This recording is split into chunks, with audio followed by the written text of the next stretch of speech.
Hello friends, welcome to my channel UPSC सहेली। आज हम लोग जानेंगे इंडिया इंडिपेंडेंस एक्ट ऑफ 1947 के बारे में।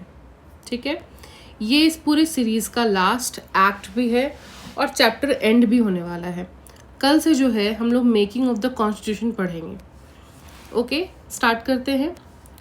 तो ऑन 20 फरवरी 1947 में ब्रिटिश के प्राइम मिनिस्टर क्लेमेंट एटली ने ऐसा कहा कि इंडिया में ब्रिटिश शासन को पूरी तरह से ख़त्म कर दिया जाएगा और डेडलाइन रखी गई 30 जून 1948 में। साथ में उन्होंने ये भी कहा कि ब्रिटिश रूल ख़त्म करने के बाद सारे पावर्स ट्रांसफ़र कर दिए जाएंगे रिस्पॉन्सिबल इंडियन हैंड्स में। ठीक है, मतलब बेसिकली भारतीयों को सारे पावर सौंप दिए जाएंगे। जैसे ही ये शब्द आया भारतीय, तो आप देख सकते हैं यहाँ पे लिखा हुआ है मुस्लिम लीग में एजिटेशन स्टार्ट हो गया, क्योंकि वो लोग अपने आप को इंडिया का पार्ट मानते ही नहीं थे। ठीक है, तो इस एजिटेशन के वजह से इन्होंने क्या डिमांड कर ली?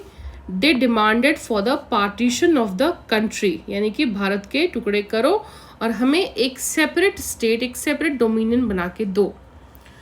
3 जून 1947 में ब्रिटिश गवर्नमेंट ने ये साफ साफ कह दिया that any constitution framed constitutional assembly can not apply to those parts which were unwilling to accept it.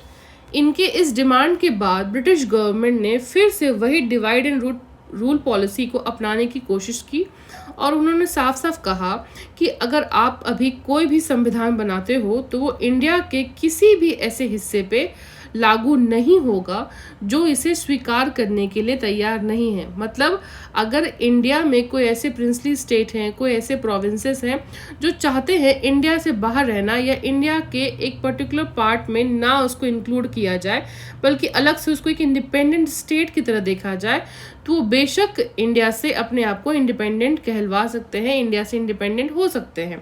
तो उन्होंने सोचा इसमें क्या होगा, भारत के बहुत सारे टुकड़े हो जाएंगे और हर रीजनल रूलर, प्रिंसली स्टेट्स, ये लोग यही मतलब अनाउंस करेंगे कि हम लोग इंडिपेंडेंट है, जैसे कि आपने देखा था कि लेटर मुगल्स के बाद हुआ था। ठीक है, उसके बाद ब्रिटिशर्स भेजते हैं लॉर्ड माउंट बेटन को, जो कि वाइसरॉय भी थे। ठीक है, और ये सामने रखते हैं एक प्लान। इस प्लान का नाम था पार्टीशन प्लान, जिसको हम लोग माउंट बेटन प्लान के नाम से भी जानते हैं। इस प्लान में वही था, पार्टीशन ऑफ इंडिया के बारे में कहा गया था और ये प्लान दोनों ही इंडियन नेशनल कांग्रेस और मुस्लिम लीग के द्वारा एक्सेप्ट कर लिया जाता है, क्योंकि इंडियन नेशनल कांग्रेस के पास भी कोई दूसरा विकल्प नहीं था उस टाइम पर। इससे अच्छा तो यही होता कि ये पार्टीशन को एक्सेप्ट कर लिया जाए और जो मुस्लिम लीग है वो अपना एक अलग डोमिनियन बना ले जाए ताकि शांति बनी रहे। ठीक है, और ये पार्टीशन प्लान जो है ये 15 अगस्त 1947 में हो भी जाता है, जिसमें हम लोग इंडिपेंडेंस डे सेलिब्रेट करते हैं। तो ये इसका बेसिक था। अब इसके बाद हम लोग इसके फीचर्स को जानते हैं कि आखिर इस एक्ट ऑफ 1947 में कौन कौन से फीचर्स थे। तो सबसे पहला तो ये पूरी तरह से ब्रिटिश रूल को ख़त्म कर देता है और इंडिया को एक स्वतंत्र और सॉवरेन स्टेट घोषित कर देता है। सॉवरेन स्टेट का मतलब होता है कि अब इंडिया पे किसी बाहरी ताकत का शासन नहीं चलेगा। इंडिया पूर्ण रूप से अपने इंटरनल और एक्सटर्नल मैटर्स में फैसले लेने के लिए सक्षम है। ठीक है, और यहाँ पर से शुरुआत होती है दो डोमिनियन की। ठीक है, आपने कभी सोचा है कि यहाँ पे ये वर्ड डोमिनियन क्यों आता है? ऐसा क्यों नहीं बोलते हैं कि इस एक्ट के द्वारा दो कंट्री बना दी गई, इंडिया एंड पाकिस्तान? तो वो इसलिए नहीं बोलते हैं कि अभी 1947 में दोनों कंट्री आज़ाद तो हो जाती है, बेसिकली दो डोमिनियन, क्योंकि कंट्री एक ही थी जो इंडिया थी, इससे एक और कंट्री बनाई गई विच इज़ पाकिस्तान। और डोमिनियन शब्द का इस्तेमाल इसलिए किया गया है क्योंकि अभी दोनों ही कंट्री में अपने अपने कॉन्स्टिट्यूशन नहीं बनाए थे। ठीक है, तो जब तक संविधान नहीं बनता है तब तक नॉमिनल हेड के रूप में जो ये ब्रिटिश कॉमनवेल्थ है ये काम करेगी। और इन्होंने कहा कि फिर जब आपकी इच्छा हो इंडिया पाकिस्तान दोनों को, तो आप इस ब्रिटिश कॉमनवेल्थ से अपने आप को ऑफिशियल रूप से अलग कर सकते हो, ब्रेक कर सकते हो।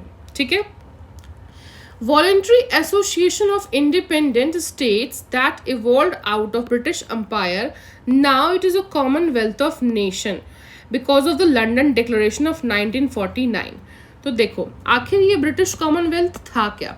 तो आपने पढ़ा होगा अधिकतर जो आपके एरियाज़ है वो ब्रिटिश डोमिनेंट एरिया थे, वहाँ पे ब्रिटिश शासन था, फिर युद्ध होते हैं, वॉर होते हैं, प्रोटेस्ट होते हैं, और जाके फाइनली वो कंट्री अपने आप को इस ब्रिटेन गवर्नमेंट से आज़ाद करवाती है, चाहे वो अमेरिका रहे या कोई और रहे या फिर इंडिया ही क्यों ना रहे। ठीक है, तो ब्रिटिश कॉमनवेल्थ एक ऐसा एसोसिएशन था उन कंट्रीज़ का जो कि एक टाइम पे ब्रिटिशर्स के अंदर हुआ करते थे और आज आज़ाद है।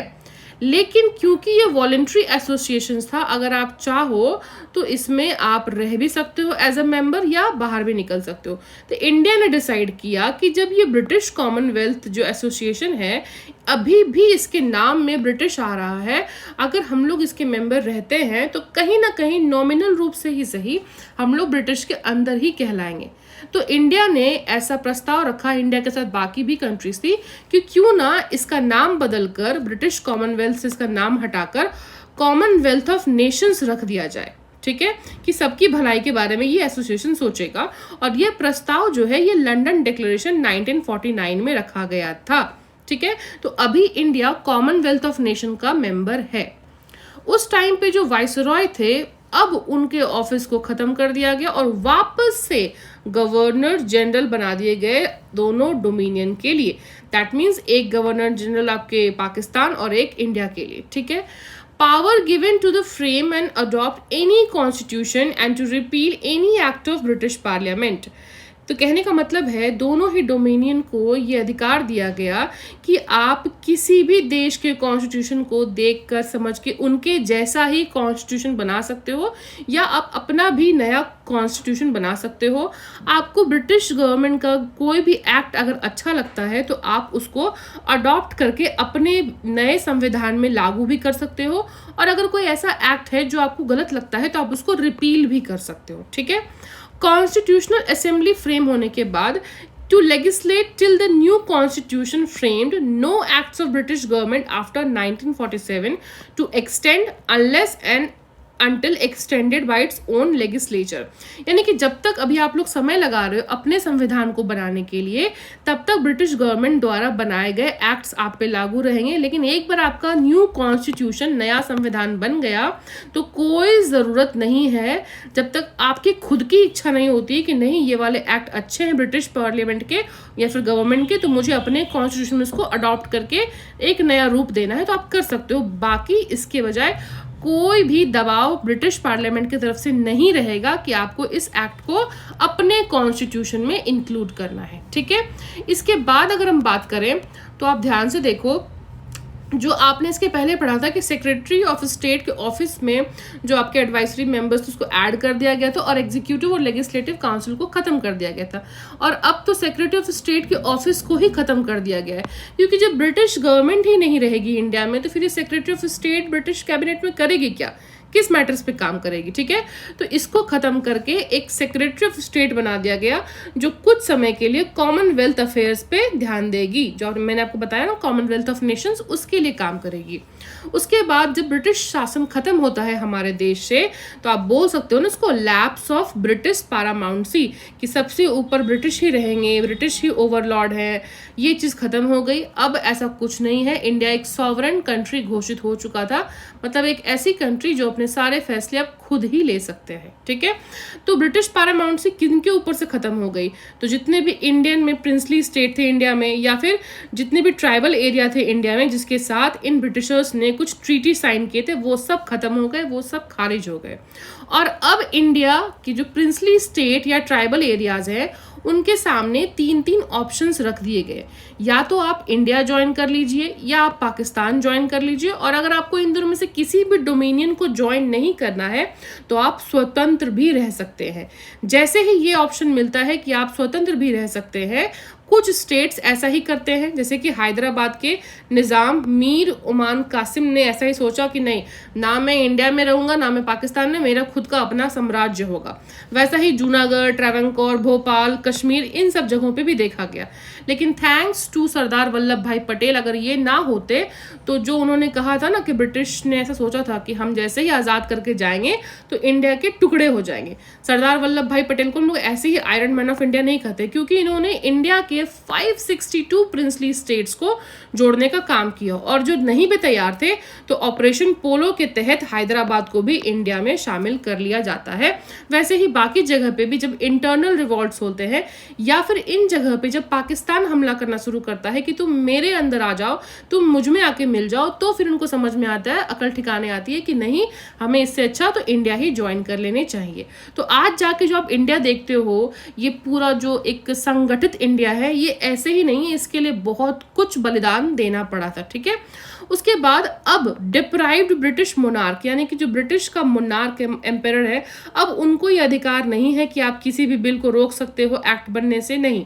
तत्कालीन तौर पर 1947 से 1950 तक गवर्नर जनरल को ये पावर दे दिया गया था, लेकिन जैसे ही संविधान बनकर तैयार होता है तो फिर ये गवर्नर जनरल का पावर भी खत्म हो जाएगा किसी भी बिल पे वेटो पास करने का। ठीक है, तो अब मैजेस्टी के नाम पर सिर्फ गवर्नर जनरल यहाँ पे रह जाएंगे, और जो आखिरी गवर्नर जनरल रहते हैं इंडिया में वो आपके लॉर्ड माउंटबेटन ही होते हैं। ठीक है, तो गवर्नर जनरल और प्रोविंशियल गवर्नर सिर्फ नाम मात्र के लिए, यानी कि नॉमिनल हेड बन के रह गए। अब जो एक्चुअल पावर है वो आपके खुद के इंडियन गवर्नर्स, इंडियन मिनिस्टर्स के हाथों में दे दिए गए।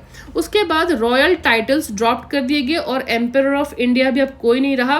रॉयल टाइटल जैसे कि राजा लोग बोलते थे ना, राजाधिराज, महाराजाधिराज, ये सब टाइटल्स आप यूज नहीं कर सकते हो, नवाब, निजाम, ठीक है, ये सब खत्म हो गए और इक्वालिटी स्टैब्लिश कर दी गई। उसके बाद लास्ट पॉइंट पे आप ध्यान रखो, जितने भी अपॉइंटमेंट हुए थे सिविल सर्विसेज में, रिक्रूटमेंट हुई थी ब्रिटिश इंडिया के अंडर में, वो सब अब खत्म हो गए। लेकिन जो सर्विसेज में आ चुके थे वो अपने इस सर्विस को कंटिन्यू रखने वाले थे। मतलब इसके बाद अब ये एग्जाम, अब ये रिक्रूटमेंट ब्रिटिश गवर्नमेंट नहीं करेगी, बल्कि इंडिया अपना खुद से नया यूपीएससी लॉन्च करेगा, जो कि आप सुनोगे, इंट्रोड्यूस करेगा। ठीक है, तो ये सब पूरे फीचर्स हैं जो कि 1947 में आपको देखने को मिलेंगे। इसके बाद जाके हमारा देश जो है वो पूर्ण रूप से आज़ाद होता है। और फिर अगर मैं कहीं ना कहीं कहूँ तो हमारा देश अब एक कॉन्स्टिट्यूशन बनाने की ओर बढ़ेगा, जिसमें कि हमें करीबन 2 साल लग जाते हैं। ठीक है, तो अगर मैं बात करूं तो 1947 में देश आज़ाद हुआ और फिर यहाँ से कॉन्स्टिट्यूशनल असेंबली बनने शुरू होती है। आपने एक वर्ड सुना होगा, इंडिया ने सारे कॉन्स्टिट्यूशन को देखा, पढ़ा, हर एक देश का जो आज़ाद था, और वहाँ से रैंसैक किया। रैंसैक का मतलब होता है कि जो भी चीज़ हमें जिस भी कॉन्स्टिट्यूशन की अच्छी लगी, हमने उस पॉइंट को वहाँ से उठा लिया। ठीक है, इसीलिए इंडिया का कॉन्स्टिट्यूशन सबसे लेंथीएस्ट रिटन कॉन्स्टिट्यूशन माना जाता है। ठीक है, इसके बारे में मैं आपको अगले चैप्टर में और डिटेल में पढ़ाऊंगी। फिर फाइनली हम लोग 1949 में बनकर तैयार हो चुका था हमारा कॉन्स्टिट्यूशन, लेकिन हम लोग वेट करते हैं 26 जनवरी आने का, क्योंकि इसी दिन 1930 में हमने पूर्ण स्वराज का डिमांड किया था। तो इस दिन की लेगेसी को मेंटेन करने के लिए हम लोगों ने 26 जनवरी को as a republic day choose किया, और इस दिन से हमारा जो नया संविधान है, न्यू कॉन्स्टिट्यूशन है ऑफ इंडिपेंडेंट इंडिया, वो लागू हो गया।